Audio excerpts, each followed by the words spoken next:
Assalamualaikum warahmatullahi wabarakatuh. Selamat pagi, siang, atau sore, Bapak atau Ibu dosen dan teman-teman sekalian. Perkenalkan kami dari kelompok Big Data yang menggunakan proyek data analitik dengan judul analisis data sepak bulat skala besar dengan PySpark. Proyek ini mengangkat dua studi kasus yang tertanggung di Power dari tahun 1930 hingga 2014. Statistik mengenai pada 2021 seluruh pusatnya analisis kami lakukan menggunakan seperti PySpark, Web, dan Keyboard. Dalam modal akan saya Ansar Ramadan. Saya Datul Aulia. Oke, selanjutnya. Oke, bikin yang pertama fokus kami mengoperasi 500 yang belakang negatifnya di kasus tsunami dari FIFA 21 kami menganalisis data dari 18.944 pemain untuk mengevaluasi dan menilai pasar serta memprediksi overall rating pemain. Kedua, data berasal dari Kaggle yang lalu sebenarnya menggunakan PySpark dan MBA. Hanya lalu analisis 1990 hingga 2014 saja. FIFA World Cup adalah turnamen sepak bola terbesar dunia, sudah hampir satu abad. Setiap pertandingan menggunakan data dari skor, stadium, jumlah penonton hingga hasil lahir. Dari total 800 pertandingan yang tersebar dari 2 edisi turnamen, itu sangat sulit mengidentifikasi pola dominasi dan penonton atau karakter berisik gol. Secara disinilah teknologi kita berperan. Permasalahan utamanya adalah bagaimana kita bisa membangun dan pertandingan lintas dekade secara keseluruhan untuk menemukan pola yang bermakna saja.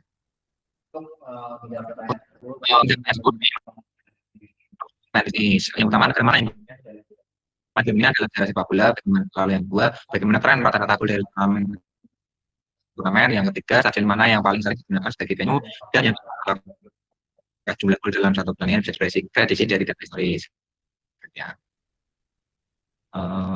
Alasannya data digunakan adalah dari CSV yang dari Kaggle dengan lisensi A jadi 10. Saat ini berisi data pertandingan dengan kolom fitur yang mencakup periode 1930 dan 2014 dapat diunduh otomatis dari Kaggle. Lautnya pertama yang digunakan adalah data analis. Kami membaca skema data statistik deskriptif. Saya menarik rata-rata tim tuan rumah satu jauh lebih tinggi dari tim tamu yang hanya 1,2, mengindikasikannya kok keuangan bermain kadang. Jumlah penonton bervariasi dari 3.550 mencerminkan secara karakter dan lembaga di stadion hospital atau Malaysia yang ada di Meksiko. Tingkat kita sangat tinggi, ya, kalau mengatakan yang memiliki 2 nilai kosong dari artinya lebih 990 data lengkap. Bukan data ini melalui 4 tahapan yang pertama checklist lalu mengidentifikasi nilainya menggunakan PySpark. Lalu yang kedua hapus duplikat, menjalankan beberapa duplikat untuk memastikan tidak ada baris ganda. Lalu yang ketiga hapus baris kosong, baris yang tidak memiliki informasi tahu atau nama tim langsung. Yang keempat, testing dapat memastikan kolom kemarin gol dan attendance harga benar. Hasilnya 850 baris awal berkurang menjadi 836 baris yang bersih setelah usia. Selanjutnya akan saya serahkan ke Sabila untuk melanjutkan ke tahap transformasi dan analisis. Setelah data bersih, kami membentuk 3 fitur analisis baru yang dibutuhkan untuk menjawab pertanyaan di kami. Yang pertama adalah total goals, yaitu penjumlahan gol tim home dan away. Kolom ini menjadi target prediksi model machine learning kami. Yang kedua itu match result, yaitu kategori hasil pertandingan home win, away win, atau draw berdasarkan perbandingan skor. Yang ketiga itu winner, yaitu nama tim pemenang atau draw jika imbang. Fitur ini digunakan untuk analisis dominasi negara. Selanjutnya adalah analisis tren penonton dan juga stadion. Dapat dilihat dari hasil analisis dan visualisasi, kami menemukan 2 temuan penting terkait penonton dan venue. Pertama, total penonton melonjak tajam sejak 1994. Ini bersamaan dengan era penambahan jumlah tim peserta dan masifnya komersialisasi turnamen yang membuat tim Piala Dunia semakin besar. Yang kedua yaitu Estadio Azteca di Meksiko, yaitu menjadi stadion yang paling sering digunakan dengan total 9 pertandingan Piala Dunia yang pernah digelar di sana. Selanjutnya itu distribusi gol dan juga dominasi negara. Pada saat ini kami menganalisis distribusi gol dan dominasi negara-negara peserta. Dari sisi distribusi gol, mayoritas pertandingan menghasilkan 2 hingga 3 gol. Skor tinggi di atas 8 gol yang sangat jarang terjadi menunjukkan bahwa pertandingan Piala Dunia cenderung ketat dan taktis. Dari sisi hasil pertandingan, sebanyak 57,3 pertandingan dimenangkan tim home, 22,2 berakhir draw, dan hanya 20,5% dimenangkan tim away. Mempertegas adanya keunggulan bermain di lokasi yang lebih familiar. Untuk dominasi negara, Brasil memimpin dengan 70 kemenangan sepanjang sejarah, diikuti Italia dengan 45 kemenangan, dan Argentina dengan 42 kemenangan. Selanjutnya itu machine learning prediksi total goal.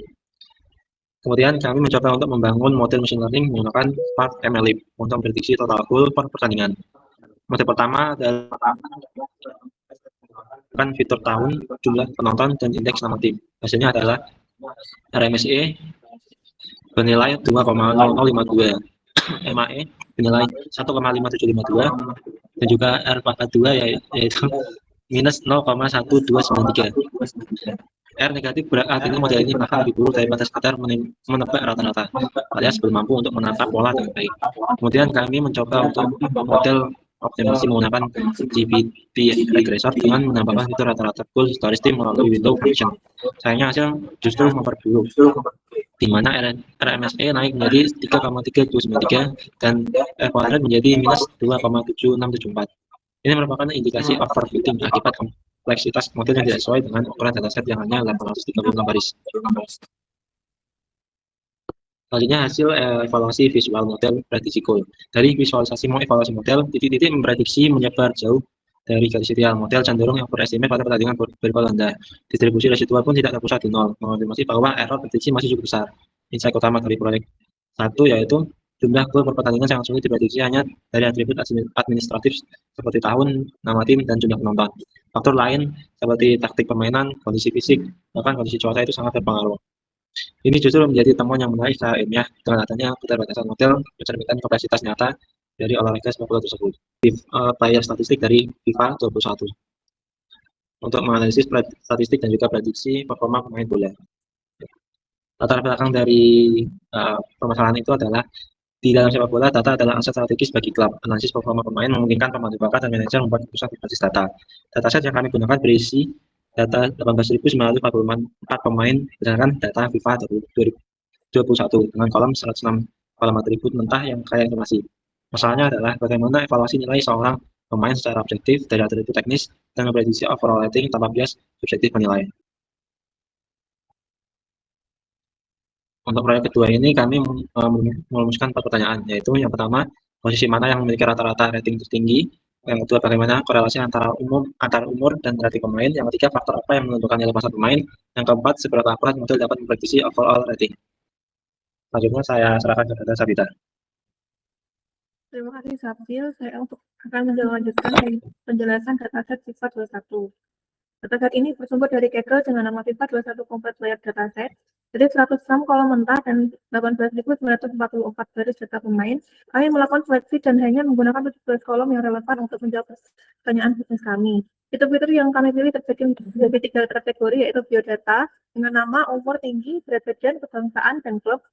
Yang kedua, rating dan nilai overall, potensial, nilai pasar dan gaji dalam euro.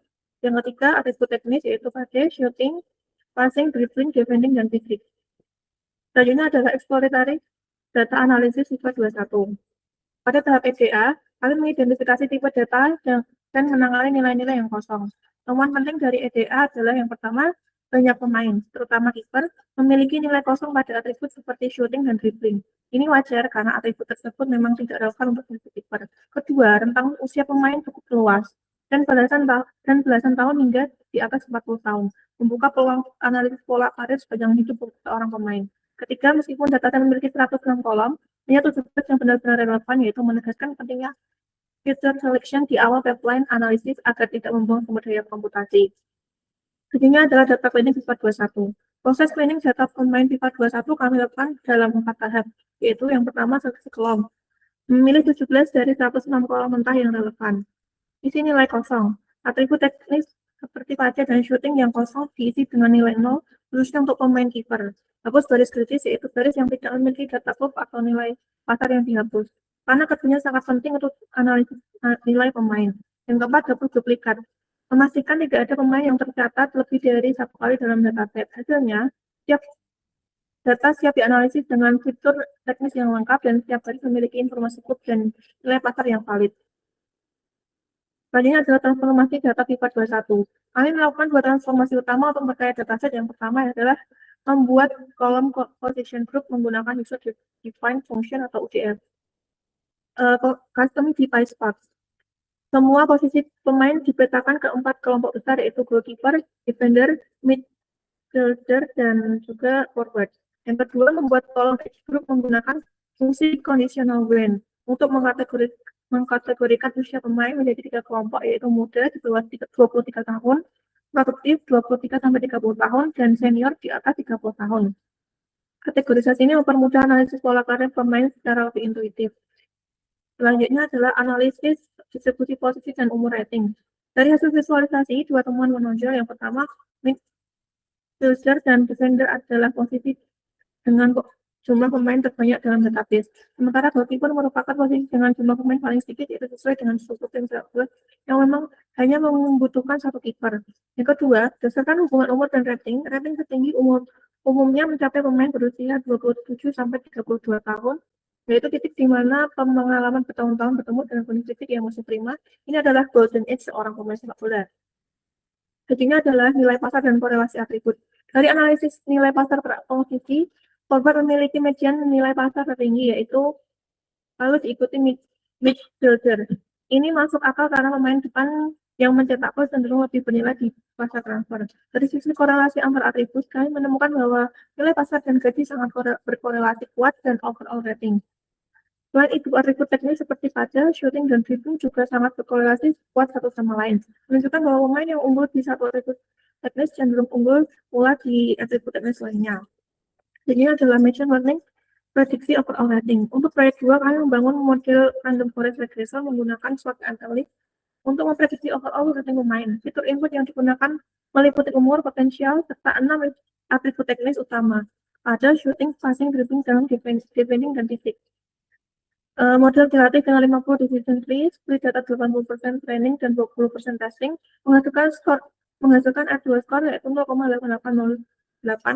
Artinya, model ini mampu menjelaskan 88% variasi dalam overall rating pemain hanya dari atribut teknis dan usia. Sebuah performa yang sangat baik dan jauh berbeda dari hasil proyek 1. Selanjutnya, faktor paling menentukan overall rating. Dari analisis feature important model, kami mendapatkan temuan yang sangat menarik, yaitu dribbling dengan 22% adalah faktor paling berpengaruh terhadap overall rating, yaitu mengindikasikan bahwa kemampuan mengolah bola adalah kondisi penilaian seorang pemain. Passing 18% dan potensial 18%. Jadi di posisi kedua, potensi masa depan pemain pun diperhitungkan besar dalam penilaian keseluruhan. Age 17% hingga berkontribusi signifikan jalan dengan temuan scatterplot bahwa rating memuncak di usia positif. Defending 13%, berkontribusi sedang wajar karena tidak semua posisi terutama forward dinilai menonjol di kemampuan bertahan. Pada 1% memiliki kontribusi paling kecil, yaitu kecepatan saja tidak cukup untuk menentukan kualitas seorang pemain secara keseluruhan. Dari kedua proyek yang telah kita presentasikan ada beberapa temuan yang kami tarik, yaitu yang pertama, proyek pertama World Cup. Pola historis seperti dominasi negara dan tren penonton berhasil teridentifikasi dengan baik melalui analisis deskriptif. Namun, ke pertandingan tersebut sangat sulit diprediksi dari fitur administrasi saja, mencerminkan kompleksitas inheren dari olahraga sepak bola. Proyek 2 FIFA 21 player. Sebaiknya overall rating pemain dapat diprediksi dengan sangat akurat mencapai terkuartir sebesar 0,88. Dribbling, passing, dan potential adalah 3 faktor paling menentukan. Pelajaran terpenting dari PySpark dan MLlib adalah PySpark sangat efektif untuk eksplorasi dan transformasi data berskala besar, namun yang lebih menentukan akurasi model bukan hanya sekedar kerumitan algoritmanya, melainkan kualitas fitur engineering yang dilakukan sejak awal pipeline. Demikian presentasi yang dapat kelompok kami sampaikan. Kami mengucapkan terima kasih atas perhatian Bapak atau Ibu dosen dan teman-teman sekalian.